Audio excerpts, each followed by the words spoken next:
I started this one, and there's just a few things I wanted to go over on this.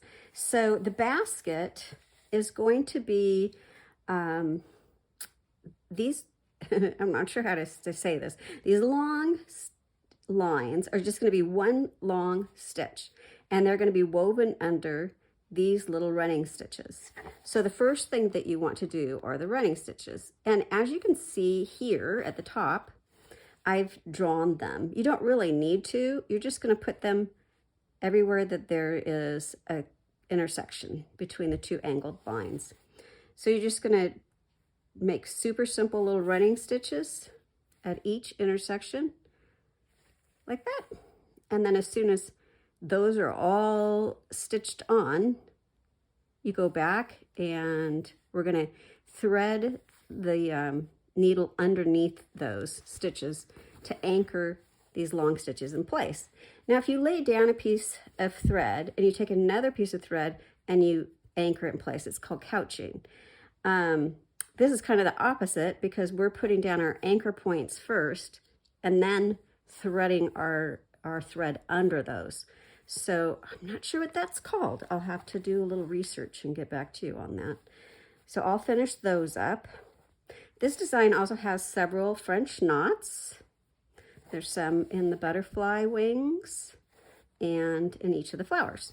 So for a French knot, what I like to do is I'm going to pull the needle up right on a dot, and I like them nice and chunky.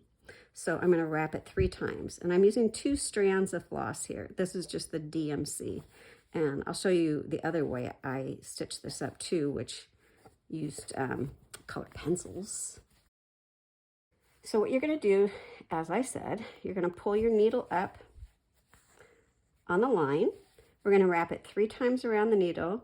I just put my finger on it so they don't slip off, and then put the needle down really close to where you brought it up.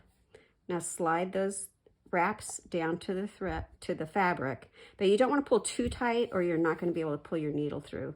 And then I just hold that thread in place with my thumb and my finger on the back and pull the needle through. I'll do it one more time here for you. So 1, 2, 3, put it down real close, pull those down and pull it to the back. And that's how you do a French knot.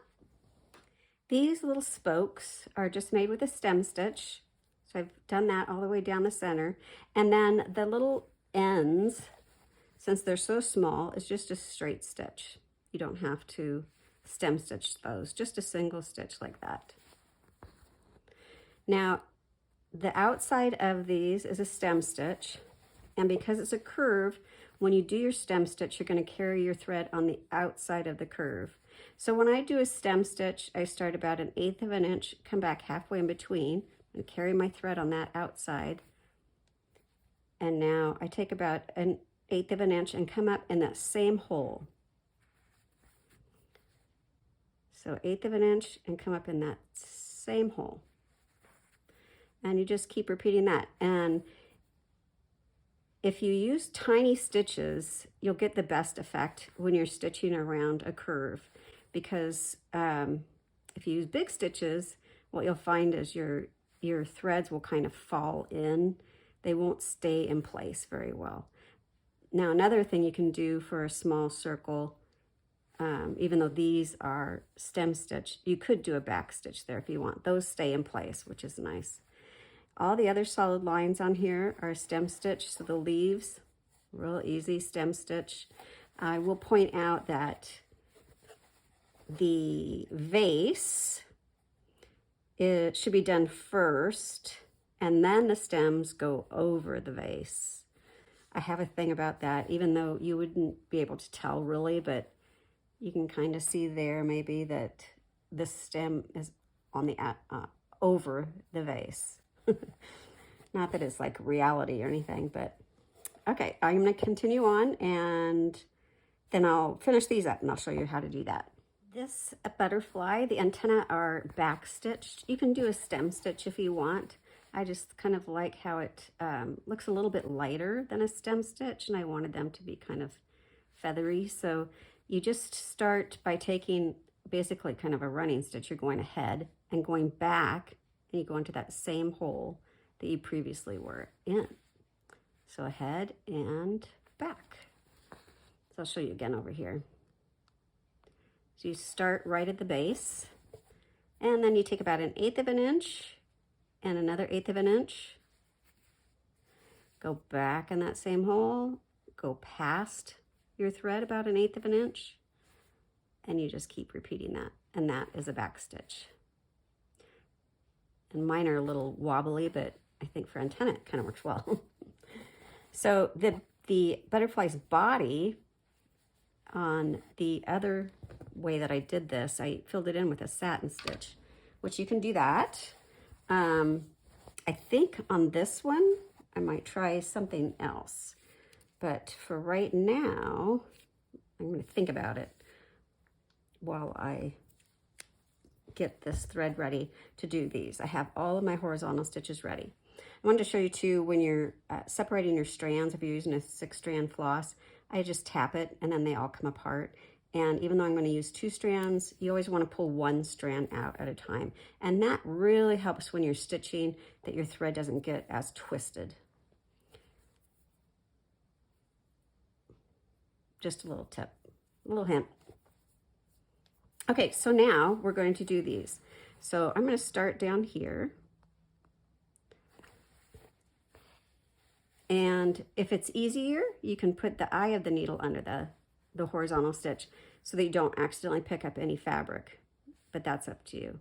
And then just skip over to the next line and thread the needle under those.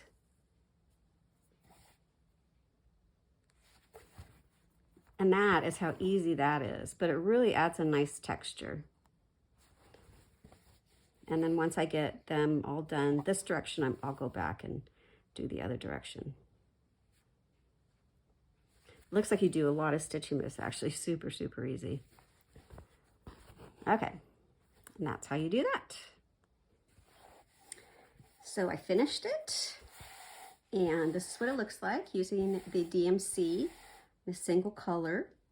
And I decided not to fill in the butterfly on this one because there isn't anything else that's filled in. So I thought it would make this look too heavy if I filled it in. So I just did a stem stitch around it, but you could do a back stitch also. The other way I stitched this up was using Valdani threads, and I colored it before. So I just used 2 different colors of Prismacolor color pencils.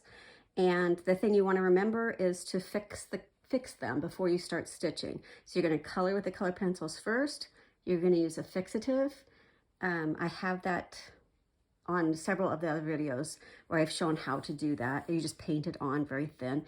It's a Jacquard is the brand of it. And I went ahead and on this one I filled the leaves in by just doing a stem stitch up and down and then up, down, up, down, up, down until I filled it in. And then on this one, I also filled in the butterfly's body. Now, first I went around with a back stitch, and that just kind of gave me a nice solid line to do my stem stitching over. And it makes the stem stitches stand up just a little bit more too. Other than that, they're both done the same way. So all the same stitching on the flowers, French knots, the basket, and it's just amazing to me how different your designs can look depending on how you go about stitching them up. So when I did this, it's like, oh, that's my favorite. I think I like that best. But then I did this, it's like, oh, wait, I like this because it's just very simplified. So it just depends on what your mood you're in, and also what you think you might do with these when you're done. So I hope you had fun time stitching this up, and I'll see you next month.